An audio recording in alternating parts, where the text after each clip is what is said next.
하실 수 있으면 창세기 1장을 펴셔서 지난 몇 주 동안 우리가 마음을 기울여 생각하였던 창세기 1장 26, 27, 28 석절을 함께 소리내어 낭독하겠습니다. 창세기 1장 26절 하나님이 가라사대 시작. 하나님이 가라사대 우리의 형상을 따라 우리의 모양대로 우리가 사람을 만들고 그로 바다의 고기와 공중의 새와 육축과 온 땅과 땅에 기는 모든 것을 다스리게 하자 하시고 하나님이 자기 형상 곧 하나님의 형상대로 사람을 창조하시되 남자와 여자를 창조하시고 하나님이 그들에게 복을 주시며 그들에게 이르시되 생육하고 번성하여 땅에 충만하라. 땅을 정복하라. 바다의 고기와 공중의 새와 땅에 움직이는 모든 생물을 다스리라 하시니라. 아멘. 이 중차대한 말씀에서 우리는 하나님과 사람과 세상에 관한 중요하고 필수적인 진리들을 듣고 또 들으며 배우고 또 배웁니다. 이 구절과 관련하여 이제까지 드린 여러 말씀들을 오늘은 아래와 같이 간략히 5가지로 정리해서 먼저 요약하고 싶습니다. 첫째, 하나님께서 자신의 형상과 모양을 따라 사람을 창조하셨다는 중대한 사실을 배웁니다. 이것이 곧 사람의 본질이요 핵이므로 사람에게서 나에게서 하나님의 형상과 모양이 나타나지 않는다면은 나는 사람답게 사는 것이 아니요 사람답게 살 길이 없다는 사실을 배웁니다.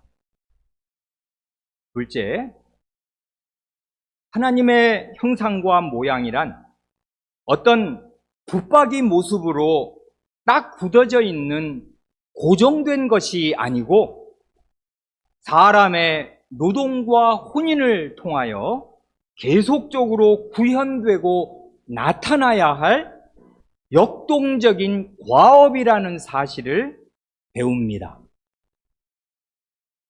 그래 혹시 이렇게 비유적으로 표현하는 게 용인될 수 있다면은 하나님의 형상과 모양은 사진보다는 영화에 가까울 것입니다.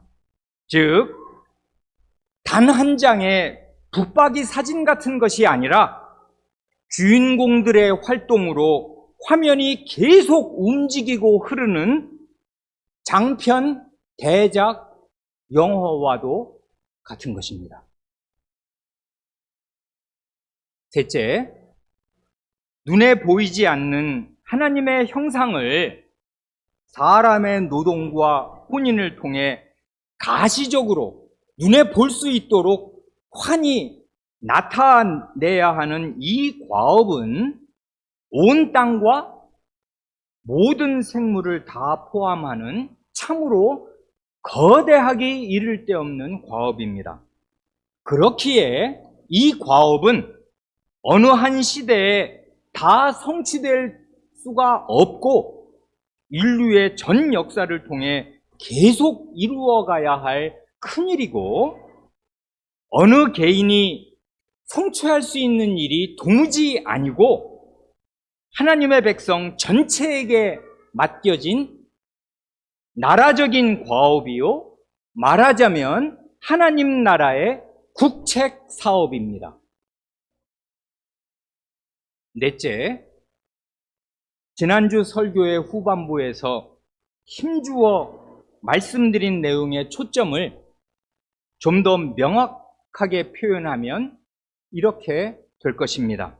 곧 하나님의 형상과 모양, 하나님의 어떠하심을 나타내는 것이 사람의 본질이요, 내 존재와 활동의 목적이라는 그 중요한 사실이 자기 자신의 가치관과 인생관으로 분명하게 수립되어 있지 않다면은 그의 노동이나 그의 혼인은 방향을 잃고 무한 표류할 것입니다.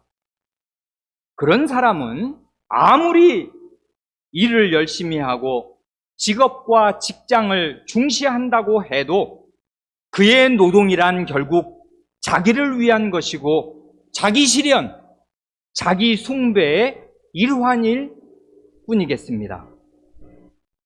그런 사람 가운데 상당수는 이 세대의 풍조를 좇아 일과 직업과 직장 때문에 혼인을 등한히 하고 기피합니다. 또한 그런 사람은 설령 자기 눈에 좋은 대로 짝을 찾아 혼인을 한다 하여도 그 혼인은 결국 자기 자신과 자기 행복을 위한 것일 뿐이기에 하나님의 고귀한 뜻과 하나님의 이 세상 경륜을 이루지 못할 뿐만 아니라 우리의 현실이 너무나 적나라하게 보여주는 대로 많은 경우에 감당할 수 없는 불행과 평생 벗어날 수 없는 무거운 짐과 족쇄가 되고 맙니다. 마지막 다섯째로, 남자와 여자는 이 신성하고 거대한 과업, 곧 온 땅과 생물, 모든 생물을 다스리는 일이나 혼인과 부부관계를 통해서 하나님의 모습을 나타내는 바로 이 일에서 기본적으로 완전히 대등하고 동등합니다. 먼저 이 동등성을 또 명심하는 것이 좋습니다.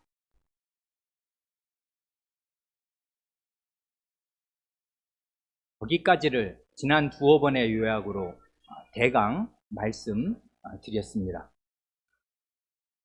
그런데요, 교우 여러분, 창세기 2장으로 오면 남자와 여자, 다른 말로 하면 남편과 아내, 이 한 쌍의 부부 사이에 직분적인 구별이 있다는 사실이 아주 분명하게 드러납니다. 그래, 어린 사람들을 위해서 결론부터 단 한마디로 말씀드린다면 남편과 아내의 동등성만이 아니라 남편과 아내의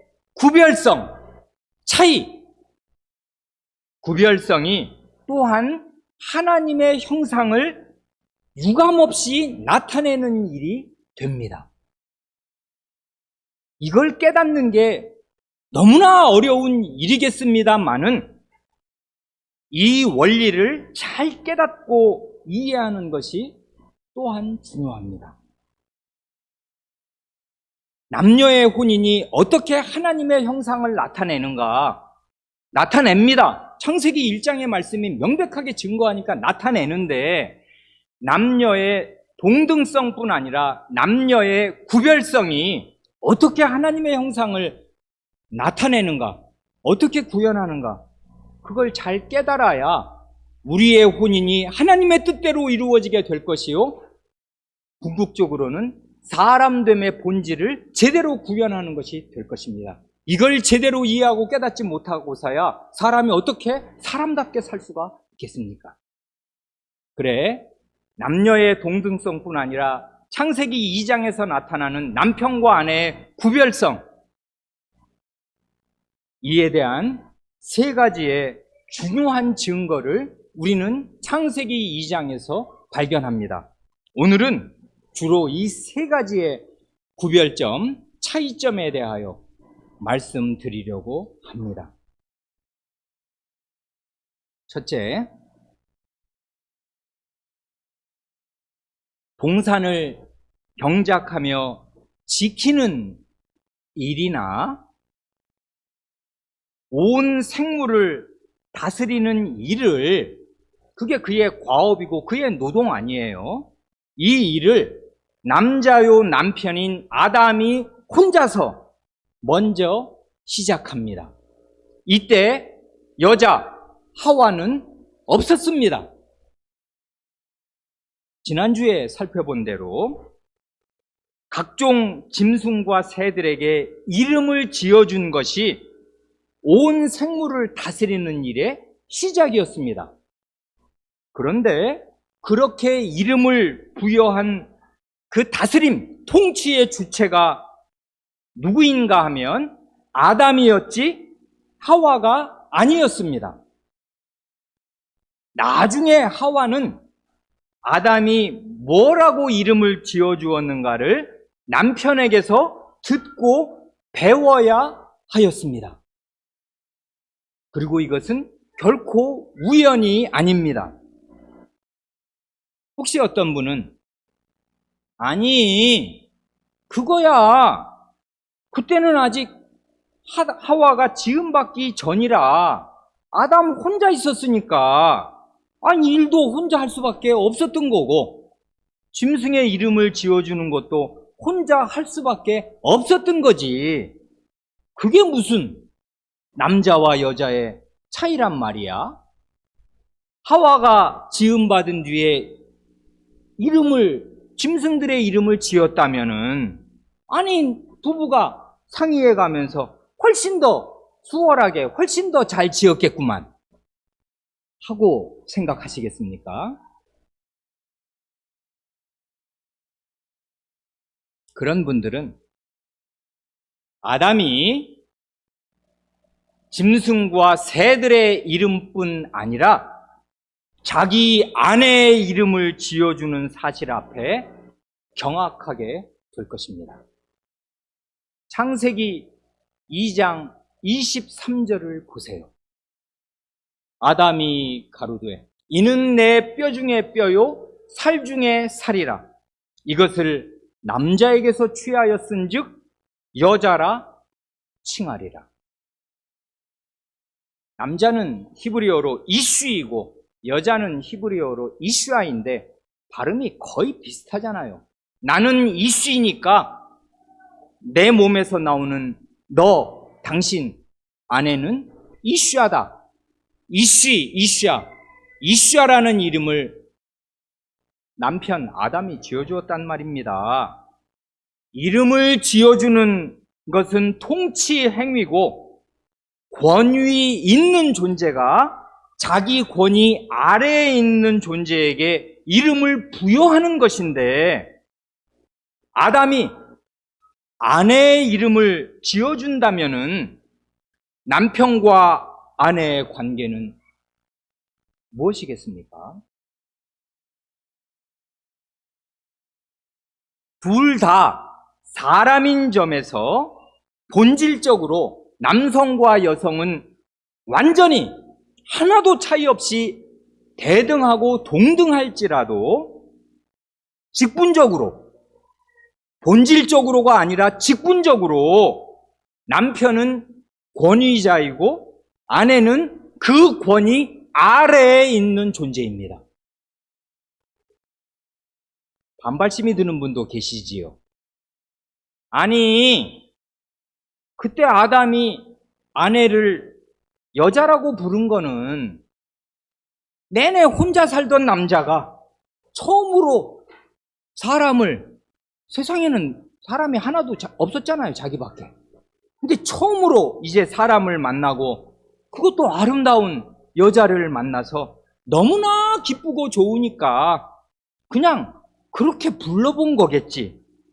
아니, 이씨가 이씨라고 부른 게 그게 무슨 지배관계의 증거가 된단 말이냐 라고 생각하신다면은 그런 반론은 창세기 2장과 3장에서 말끔하게 제거됩니다. 창세기 2장을 보세요. 비례와 대칭, 이야기의 흐름에 완벽한 비례와 대칭이 나옵니다. 어떻게 해요? 하나님께서, 이게 하나님의 활동이라는 게 중요한 것인데, 하나님이 그렇게 정하셨다 그것인데, 하나님께서 친히 만드신 동물과 새들을, 그 다음이 중요한데, 아담에게로 이끌어 오시고, 아담이 그 이름을 하나하나 지어주는 사건과, 다음 하나님께서 신이 만드신 여성을 아담에게로 이끌어 오시고 아담이 그 이름을 지어주는 사건이 나란히 배열됩니다. 아닙니까? 이걸 부인할 수가 있습니까? 없어요. 하나님과 아담의 이 두 가지 행위, 창조주께서 짐승과 새들을 만드시고 아담에게 이끌어 오시는 것과 창조주께서 여성을 만드시고 아담에게로 이끌어 오시는 것, 그 일을 하나님으로부터 받는 아담이 각각의 두 존재, 짐승과 새, 여성에게 이름을 부여하는 이 두 가지 사건의 본질은 동일한 것입니다. 즉, 하나님께서 아담을 다스리는 존재, 통치자로 세우시고 그 다스림을 받는, 그 다스림 아래에 이 직분적인 위치가 중요한 것인데, 위아래 말입니다. 그 다스림 아래에 다스림을 받는 존재를 두신 것입니다. 물론 온 땅과 생물을 대상으로 한다면은 그때 다스리는 존재는 사람, 곧 남자와 여자입니다.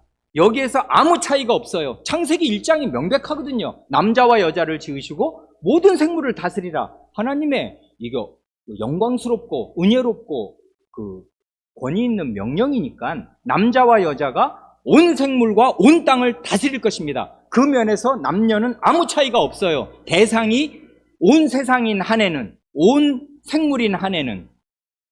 그러나 범위를 완전히 축소해서 남편과 아내 두 사람을 세워놓으면, 남편과 아내의 관계를 생각하면 그때 남편은 직분상, 본질적으로가 아니라 직분상 다스리는 존재이고 아내는 그 다스림을 받는 존재입니다. 이게 명백해요. 2장에서. 여기에 설복이 덜 되시는 분들은 창세기 3장 20절을 마저 보세요. 창세기 3장 20절. 아담이 그 아내를 하와라 이름하였으니 그는 모든 산자의 어미가 됩니다. 이건 눈물겨운 장면인데 하나님께서 그 앞에서 아담의 죽음을 선언하셨습니다. 넌 죽는다. 너 흙으로 지었으니 흙으로 돌아가서 부더기가 파먹는 그런 썩고 더럽고 추악하고 멸시받는 그런 존재로 돌아가거라. 죽음을 선언받은 뒤에, 그러나 그 말씀 전에 영원한 생명으로 가는 신락 같은 하나님의 구원의 말씀을 듣고서 아담이 그 아내를 하와, 산자의 어머니라는 뜻으로 생명이라는 뜻을 담아 자기 아내의 이름을 짓습니다. 이건 죄를 짓고 타락해서 동산에서 쫓겨나기 직전에 된 일입니다, 이게. 그러니 이 사실이 보여주는 것은 심지어 인간이 타락한 이후의 세상에서도, 타락하고 난 이후에도 남편과 아내의 직분적인 구별은 타락 이전과 동일하게 유지된다, 그것입니다. 남편이 아내에게 이름을 지어줍니다. 다스린다고요. 그리고 그래도 설복이 안 된다면 창세기 3장 16절 말씀을 마저 들으십시오. 하나님께서 하와에게 심판을 선언하는 말씀 중에도 남편의 다스림이 명시적으로 언급됩니다. 또 여자에게 이르시되 내가 네게 잉태하는 고통을 크게 더하리니 네가 수고하고 자식을 낳을 것이며, 그 다음 말씀, 너는 남편을 사모하고 남편은 너를 다스릴 것이니라. 이 말씀에 관해서는 예전에 죄와 회개에 대하여 성도 여러분께 말씀드릴 때 자세히 말씀드렸으므로 반복하지 않습니다.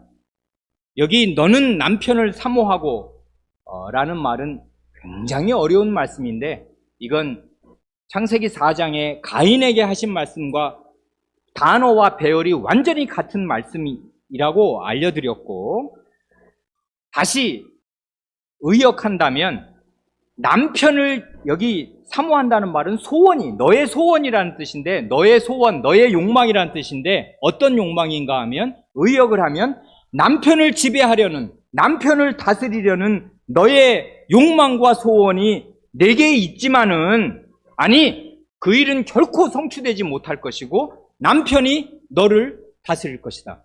이게 하나님께서 그 여자, 죄를 지은 여자에게 주신 말씀입니다. 이게 나중에 역사에서는 타락한 남자들 때문에 일종의 저주와 형벌처럼 된 게 사실입니다.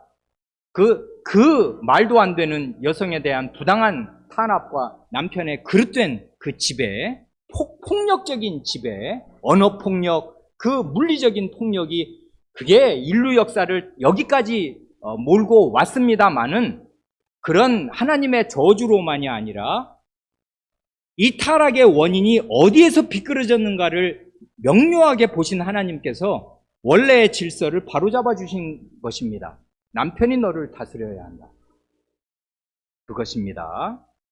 그러니 남편의 직분적인 다스림은 타락 이전부터 하나님께서 정해놓으신 원리이기에 타락 이후에도 인류 역사가 끝날 때까지 변치 않고 유지될 역사의 대원칙입니다.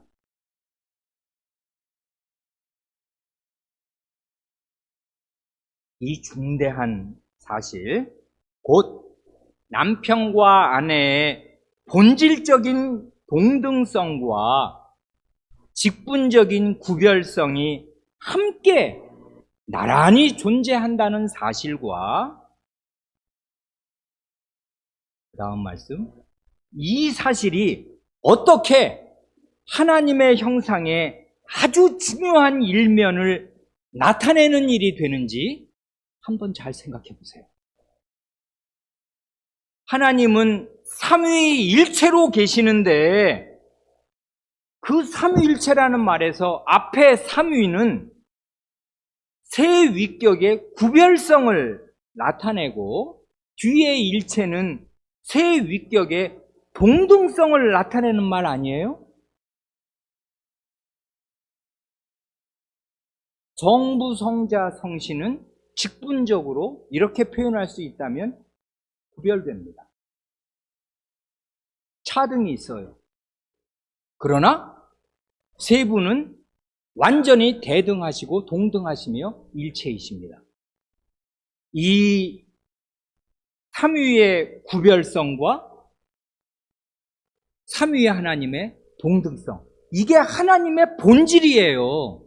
이 하나님의 형상을 따라 사람을 지었는데, 사람을 남자와 여자로 지으셔서 남녀는 완전히 동등한데 직분적인 구별이 있어요.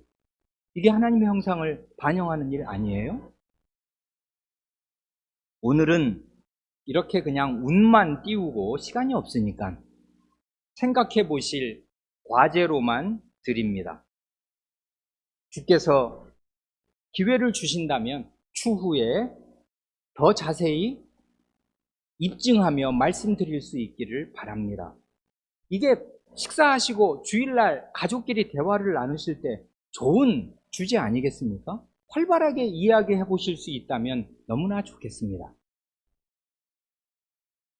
둘째, 남편과 아내 사이에 직분적인 구별성, 직분적인 차이가 있다는 두 번째 증거는 이것입니다. 창세기 2장 16절과 17절을 보세요. 여호와 하나님이 그 사람에게, 그 사람 누굽니까? 이건 앞뒤를 보면 명명백백하지요. 아담 혼자입니다. 이때 하와는 없었으니까 하와는 저기 20몇 절 뒤에 나오는 거 아니에요. 그러니까 여호와 하나님이 그 사람 아담에게 명하여 가라사대 동산 각종 나무의 실과는 네가 임의로 네 마음대로 네가 원하는 대로 먹되 선악을 알게 하는 나무의 실과는 먹지 말라. 네가 먹는 날에는 정녕 반드시 죽으리라. 이 말씀은 인간의 죽음을 말씀하시니까 인간의 생사가 걸린 중대한 말씀이고, 나중에 된 일을 우리가 보면 비단 아담과 하와 두 사람의 운명뿐이 아니라 그 이후에 오고 오는 모든 인류의 운명이 바로 여기에 이 말씀에 걸려있는 중대하고 중대한 말씀임에 틀림이 없습니다. 그런데 말입니다. 교우 여러분, 이 중대한 말씀을 하나님께서 누구에게 하셨는가 하면 아담 한 사람에게 하셨고, 그때 하와는 아직 세상에 있지도 않았습니다. 그러니까 하와는 이 중대한 말씀을, 이 하나님의 말씀을 아담의 입에서 전해드릴 수밖에 없었습니다. 다시 말해서 전 세계에 사람이라고는 오직 한 쌍의 부부밖에 없었던 인류 역사의 첫 새벽부터 아담, 곧 남편은 아내에게 하나님의 말씀을 전하고 잘 가르쳐 주어야만 할 직분자요, 예언자란 맡을 예자란 말입니다. 하나님 말씀 맡은 자, 그게 예언자거든요. 아내에게 직분자요, 예언자로 존재하였던 것입니다. 그런데 아담, 곧 남편이 오늘날 우리 부실한 남편들처럼 이 직분의 중대함을 제대로 인식한 것이며 이 직분을 제대로 수행한 것입니까? 아담은 동산을 지키라 하신 그 다스림의 직분도 제대로 수행하지 않아서, 아니 여호와께서 손수 창설하신 여호와의 동산에서 그 여호와 하나님을 헐뜯어 말하고 하나님의 모든 세상 경륜을 망치려 한 그 뱀의 활동을 제대로 방비하지도 못했습니다. 동산 지켰습니까? 그리고 자기 아내에게 이 중대한 하나님의 말씀을 제대로 전하지도 못한 것 같습니다. 하와가 뱀의 그 사악한 거짓말에 대답하는 말이 얼마나 부실하고 형편없고 부정확한가를 생각하면 그 책임 소재가 물론 하와 자신에게 있기도 하겠습니다마는 궁극적으로는 말씀을 전해야 했던 직분자인 남편 책임 아닙니까? 그때 말씀을 전할 대상이 많기나 했습니까? 사랑하는 자기 아내에게만 그 말씀을 뼈에 새기도록, 골수에 새기도록 전해주기만 하면 되었고, 거기에 모든 것이 걸려 있는데 그걸 왜 그렇게 희미하게 전한단 말입니까? 왜 그 설교를 들은 그 하나뿐인 회중의 그 마음에 그렇게 하나님의 말씀이 희미했단 말입니까? 우리처럼 타락으로 온 어두움이 가득한 그런 머리와 영혼도 아니고, 맑기가 수정보다 맑은 그 영혼과 그 머리가 있는 사람들이, 완벽하였던 사람들이 왜 하나님 말씀을 이해하는 게 그 모양이란 말입니다. 누구 책임입니까? 그래, 창세기 3장을 잘 읽으면 정령 죽으리라 하신 이 죽음의 형벌과 동산으로부터의 추방이 직접적으로 아담을 향하고 있어요. 창세기 3장 19절과 22절 이하를 보면은 하나님이 아담 한 사람을 상대로 그 말씀을 하셔요. 물론 하와도 안 죽는 게 아니고 동산에서 안 쫓겨나는 게 아닙니다만은 성경 말씀은 직분자 아담의 죽음과 직분자 아담의 추방을 말할 뿐입니다. 왜요? 하와는 대표자에게 속한 사람으로서 그 징벌을 함께 받는 것입니다. 그래, 거기 잘 3장 뒷부분을 읽어보면 분명히 죄는 둘 다 같이 지었는데 너 죽는다. 누구에게요? 너 쫓겨난다. 누구에게요? 아담 한 사람에게 말씀하셔요. 하와는 언급도 하지 않으십니다. 왜 그래요? 그 대표자에게 소속되어 있는 사람이었던 것이에요. 존재 자체가. 그러니 남편의 직분적 책임은 얼마나 중대한 것입니까? 남편이 아내 앞에 직분자로 서 있다는 이 거룩한 사실과 책임을 바르게 깨닫지 못하고서야 어떻게 부부관계와 가정생활에서 하나님의 어떠하심이, 하나님의 모습이, 하나님의 형상이 나타날 수가 있겠습니까? 이 직분적인 책임을 깨닫고 혼인하는 사람 많습니까? 이 세상에? 교회 안에?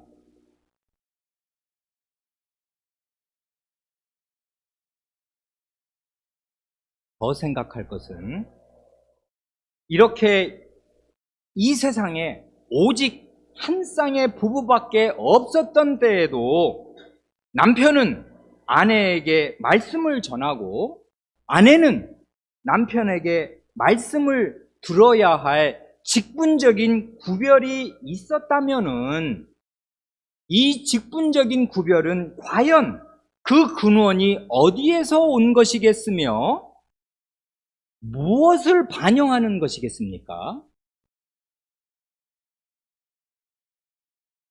성삼위 하나님, 성부, 성자, 성신, 성삼위 하나님 사이에 세 분은 완전히 동일한 한 하나님, 일체이신 하나님이실지라도 삼위 하나님 사이에 한 분은 권위 있게 말씀하시고 다른 분은 그 말씀을 듣고 순종하시고 전하시는 그런 관계가 없어요? 오늘은 운만 띄웁니다. 이제 마지막 세 번째 증거를 말씀드리겠습니다. 남편과 아내 사이에 직분적인 구별이 있다는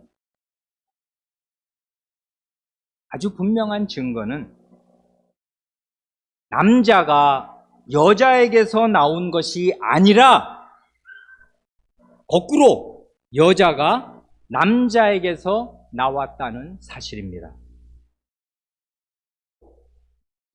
앞에 두 가지 말씀드린 두 가지 증거, 두 가지 사실과 꼭 마찬가지로 이것도 바로 하나님의 손에서 이루어진 일이고 하나님께서 그렇게 정하셔서 실행하신 일입니다.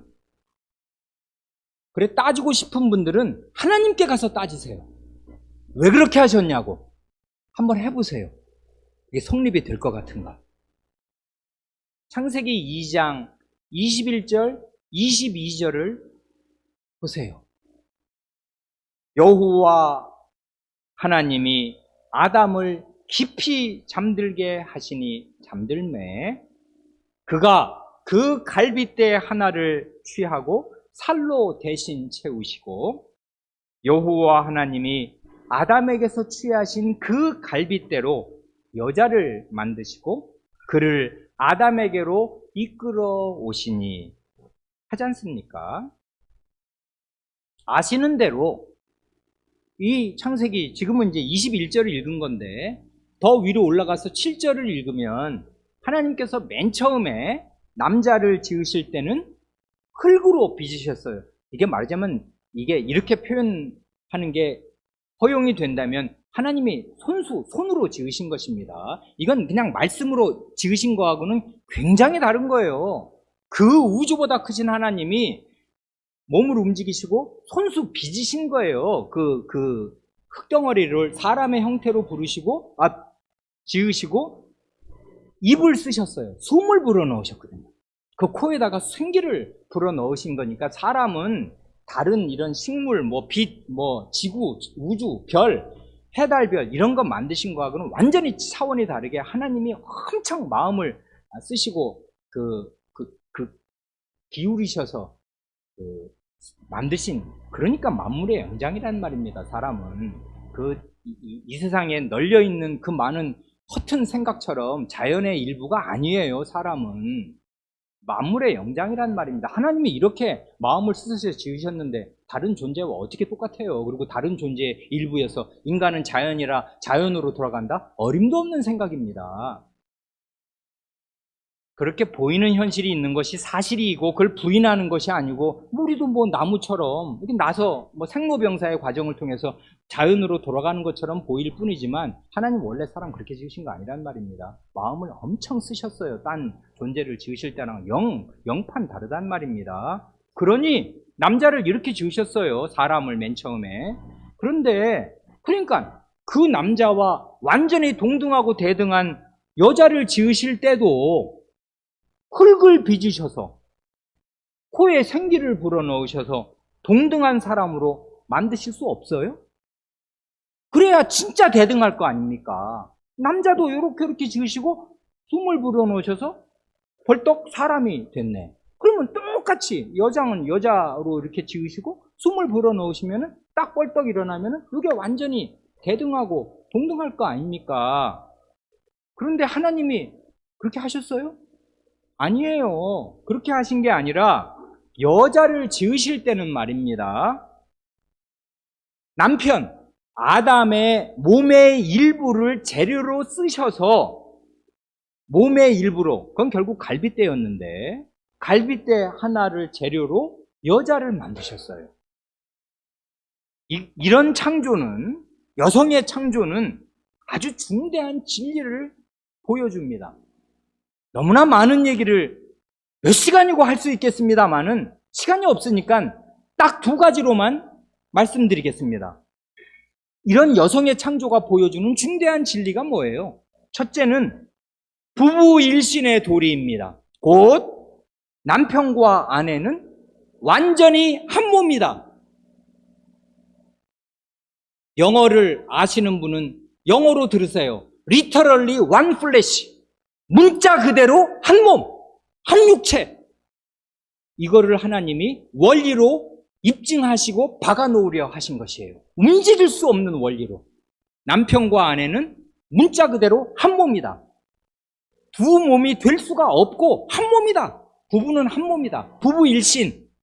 이것을 하나님께서 이 역사 시기 동안 대원칙으로 아무도 손댈 수 없게 박아놓으려 하셨어요. 그래서 다른 흙으로 지으시지 않고 아담의 몸의 일부로 지으셨으니, 그러니 아담이 나중에 이걸 딱 보고 말한 고백이 뭐예요? 이는 내 뼈 중에 뼈, 살 중에 살. 이는 내 뼈고 내 살이야. 내 몸이야 이거. 그걸 아담은 알았습니다. 그런데 존재가 달라요. 다른데 내 몸이야. 너무나 신기하지. 둘이며 하나, 하나며 둘. 너무나 신기하지. 부부는 하나입니다. 이 원리를 하나님이 역사에 심으시려 하신 것이에요. 이 대원칙을 태초부터 확정해 주셨습니다.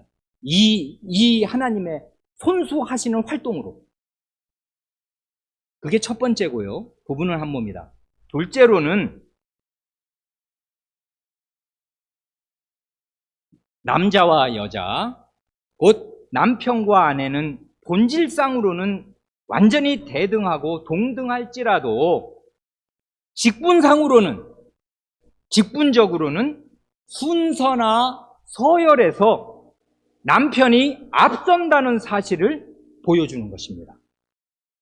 남자에게서 여자가 나오게 하셨단 말입니다. 여자에게서 남자가 나오게 하신 게 아니에요, 맨 처음에. 이에 대해서는 저렇게 창세기 2장을 목사는 참 희한하게도 해석을 하네. 어떻게 그런 걸 가지고 남녀의 서열을 얘기하냐. 황당하다. 혹시라도 그런 분이 계신다면은, 요즘은 지금 페미니즘의 시대 아니에요. 그러니 저런 어떻게 고리타분하고 말도 안 되는 해석이 있을까 하시는 분들은 하나님의 말씀을 들으세요. 이에 대해서 성경에, 신약 성경에 명명백백한 뒷받침이 있습니다. 바울 사도의 논증이 바로 그거거든요. 바울 사도는 이 창세기 2장 21절, 22절을 읽고 이런 인류 역사의 대원칙을 그리스도의 사도로, 하나님의 사도로 교회 앞에 천명하고 말합니다. 어디서요? 고린도전서와 디모데전서에서. 고린도 그 문제 많던 남녀의 어지러운 이런저런 여러 현상들이 있었던 고린도 교회에 가르치고, 그 다음에는 자기를 이어서 하나님의 교회를 먹여야 할 디모데에게 이 중대한 원리를 깨우쳐 줍니다. 고린도전서 11장 8절로 10절 말씀은 이것입니다. 남자가 여자에게서 난 것이 아니요 여자가 남자에게서 났으며, 이건 창세기를 지금 처음에 사람 지으신 창세기 2장을 가만히 생각하면서 이걸 지금 원리로 말하는 것이지요. 9절, 또 남자가 여자를 위하여 지음을 받지 아니하고 여자가 남자를 위하여 지음을 받은 것이니. 10절, 이러므로 여자는 넘어가서 권세 아래에 있는 표를 그 머리 위에 둘지니라. 여자가 어떤 존재예요? 권위 아래에 있는 존재예요. 왜요? 남자보다 늦게 지음받았고 남자의 몸의 일부로 지음받았어요. 남자에게 속한 사람으로 지음받았기에 남자는 권위자요, 여자는 그 권위 아래에 있는 존재다. 이걸 창세기가 보여주는 거 아니냐. 그래서 하나님께서 여성은 자기가 권위 아래에 있는 존재임을 머리에 하고 다녀라, 그렇게 하신 거란 말입니다. 그 표가 뭐예요? 나는 내 위에는 나를 다스릴 권위가 있습니다. 나는 그 권위에 속한 사람이요, 그 권위 아래에 있는 사람입니다 하는 표가 뭐예요? 그게 두 가지인데, 하나는 그 표란 여성이 머리에 무엇을 쓰는 것이든지, 여러분 왜 요즘에도 보시지요? TV 같은 거 보시면 성당 다니는 사람들, 여성이 미사 드릴 때 어떻게 하는 거, 명동성당 비출 때 유심히 보셨어요? 언제든지 성당 들어갈 때는 그 입구에서 나누어 주든지 혹은 자기가 다 하나씩 갖고 있어서 이렇게 면사포 비슷한 거, 얼굴을 가리는 게 아니라 머리를 가리는 그 포를 쓰잖아요. 머리 위에 머리를 가려요. 자기 머리가 내가 우두머리가 아니고 이 권위 아래에 있는 존재임을 뭘 쓴다 이 말이에요. 그걸 표시한단 말이에요. 그리고 그런 걸 안 쓸 사람들을 위하여서 하나님께 여성에게 주신 것이 긴 머리다. 머리카락. 여성이 여러분 머리카락 헤어 비싼데 어디 미용실 가서 이렇게 받으십니까? 그 머리 샴푸로 비싼 걸로, 혹은 미장원에 가서 파마를 하시고 그 머리를 빗고, 여성들이 얼마나 머리 단장하는데 힘을 많이 쓰십니까? 좋습니다. 아름다워야죠. 흩날리는 여성의 긴 머리털이 여성의 아름다움을 잘 표현합니다만은, 원래 그거 왜 주신 거냐고요. 권위 아래에 있는 존재인 걸 알아라, 평생토록 하는 거를 잊지 못하게 하시려고 하나님께서, 그래? 나도 여잔데 기분 나빠, 나 그냥 이 긴 머리 너무 더워, 깎아버리고 싶어? 깎으십시오. 그러면 그 대신 그런 사람 머리에 쓰라 이 말이에요. 그리고 머리에 쓰는 거 귀찮거나 안 쓸 것 같으면 긴 머리 하고 다녀라. 근데 쓰지도 않고 머리를 여자가 밀고 다니거나 짧게 하고 다니면 부끄러운 줄 알아라. 네가 너의 머리구나. 네 머리가 있는데 네 머리를 인정하지 않고 네가 너의 머리가 되려고 하는구나. 하와의 길로 가는구나. 부끄러운 줄 알아라. 하고 지금 말씀하신단 말입니다. 창세기 2장을 들어서. 그러니 여성은 권위 아래에 있는 존재로 하나님이 지으셨어요. 또 있습니다.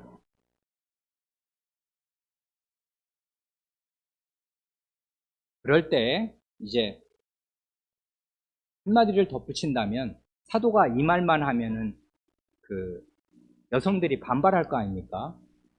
웃긴다. 사도는 엄마한테서 안 태어났나?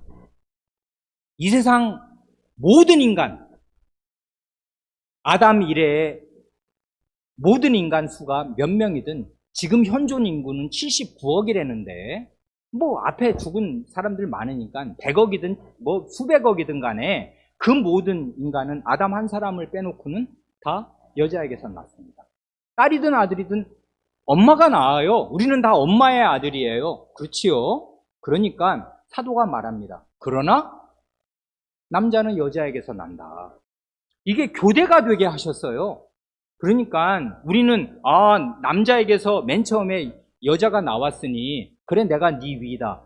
이 사실 하나를 붙들고서 그거를 자기 아내 위에 자기를 높이려는 그런 증거로 쓸 수 없을 겁니다. 그럼 넌 네 엄마 아들 아니냐? 그럼 네 엄마 밑에 있는 거네? 라고 말하면 할 말이 없는 것이에요. 이건 교대되는 것입니다. 그렇잖아요. 그런데 하나님이 그랬으면 맨 처음부터 여성을 엄마로 지으시고 여성에게서 아들이 낳게 하시면 꼼짝없이 그건 자기 아들이고 엄마 하면서 엄마의 그 위치, 권위 있는 위치, 나를 보호하고 내 생명을 다 감싸준 그 돼지 같은 그 어머니의 권위를 인정하였을 거 아닙니까? 우리 자식들은 어머니의 권위 다 인정해야 되는 거죠. 어머니 없이 우리가 어떻게 사람 됐어요? 그런데 말입니다. 하나님 맨 처음에 사람을 희한하게 지으셨어요. 그렇게 안 지으셨단 말입니다. 이게 뜻이 없는 일이 아니에요.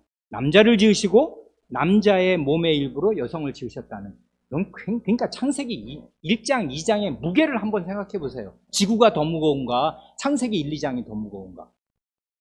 한량없단 말입니다. 이 무게가. 하나님의 그 하신 태초에 하신 그 중요한 일들은 순서며 하신 하나하나의 일들이 한없이 깊고 심오해요. 그래 사도가 그 창세기를 읽고서 이렇게 교회를 가르친단 말입니다. 한 구절 더 읽고 말씀을 마칩니다. 디모데전서 2장 12절로 14절에서 똑같이 사도가 논증하거든요. 뭐랍니까? 디모데전서 2장 12절. 여자의 가르치는 것과, 이건 가르치는 건 학교 선생님 노릇하는 거, 집에서 자기 자식 가르치는 거 말하는 거 아닙니다. 교회에서 직분자로서, 장로로서나 목사로서, 큰 선생으로서 여자의 가르치는 것과 남자를 주관하는 것, 남자를 다스리고 지배하고 통치하는 것, 이것을 허락하지 아니하노니 오직 종용할지니라, 오직 조용할지니라. 이는 아담이 먼저 지음을 받고 이와 하와가 그 후며 아담이 꾀임을 보지 아니하고 여자가 꾀임을 보아 죄에 빠졌습니다. 14절에서는 한 가지를 덧붙였습니다. 타락 누가 먼저 했냐? 여자가 먼저 했다. 이 순서 중요하지 않은 거 아니다. 그건 나중에 이제 이미 말씀드렸거니와 나중에 더 생각할 주제이고, 오늘 우리의 주제에서 남녀의 직분적인 구별성, 이거는 그 앞에 말로 충분해요. 아담이 먼저 지음을 받고 하와가 그 후에 지음 받았다. 이게 하나님이 하신 행동이 의미가 없나? 의미 있다. 그러니 여자가 남자 지배자가 되어서 가르치는 선생으로서 교회 목사가 되어서 남성 신도들을 가르치는 거 아니다. 그런 일이 있을 수 없다. 하나님이 그랬으면 거꾸로 지으셨겠지. 하나님이 지으신 순서가 의미가 없나?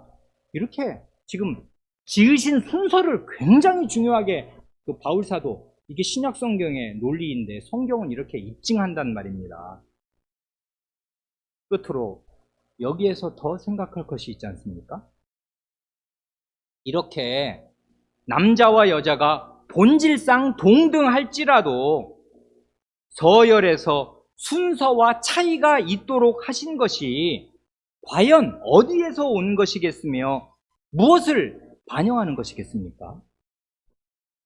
성삼위 하나님께서 본질상 한 분이시요 삼위가 하나님이신 점에서 완전히 대등할지라도 아버지와 아드님 사이에, 그리고 아드님과 성신님 사이에 순서와 차이가 있어요, 없어요? 그걸 한번 잘 생각해 보세요. 그래, 남녀의 동등성뿐 아니라 이 혼인으로 이루어지는 직분의 구별성이 이게 어떻게 하나님의 형상이 되는가, 그리고 되어야만 하는가, 나타내야만 하는가, 이걸 창세기 1장 2장이 심오하게 가르쳐 주는 거 아니에요? 이걸 모르고서 가정생활이 올바른 방향으로 이루어질 수 있는 거예요? 사람이 사람답게 살 수 있는 거예요? 오늘은 여기까지만 말씀을 드렸습니다. 함께 기도하시겠습니다.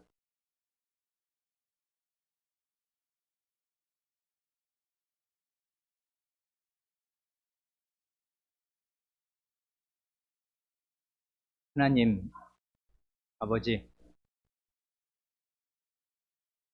타락 이후로 저희는 귀머거리요 장님이며 빛이 있어도 보지 못하고 해가 있어도 눈앞이 캄캄한 존재와 똑같이 하나님의 진리에 대하여서도 알지 못하며 인류의 첫 새벽부터 오늘날까지 혼인이 끊어진 시대가 하나도 없이 계속 남자와 여자는 만나 살고 아이를 낳고 하지만 그 원래의 뜻이 무엇이며 무엇이 되어야 하는지 하나님의 말씀에서밖에 바르게 깨우칠 길이 없습니다. 모세는 3500년 전에 이것을 기록으로 남겨 빛으로 주었건만은, 이 태양보다 밝은 빛이 언제나 하늘에 떠 있었건만은 하나님의 백성이라 하는 너무나 많은 사람들도 장님이 되고 귀머거리가 되어 하나님의 말씀을 들을 줄을 모르며 깨닫지를 못하며 이해하지를 못하고, 그러니 그의 삶이 너절하며 하나님의 형상이 나타나야 나타날 길이 없게 되는 것을 저희 자신에게서 보며 저희의 이 무너지고 깨어진 가정과 저희 주변에 와해된 가정들에서 날마다 보게 되옵니다. 주님, 저희의 눈을 열어주셔서 하나님의 말씀에서 빛을 얻게 하시고 빛보다 태양보다 더 밝은 이 하나님의 말씀을 깨우칠 수 있게 하여 주시기를 구합니다. 그리하여 하나님의 형상, 사람다운 사람이 될 수 있게 하여 주시기를 구합니다. 구주 예수님의 이름으로 기도합니다. 아멘.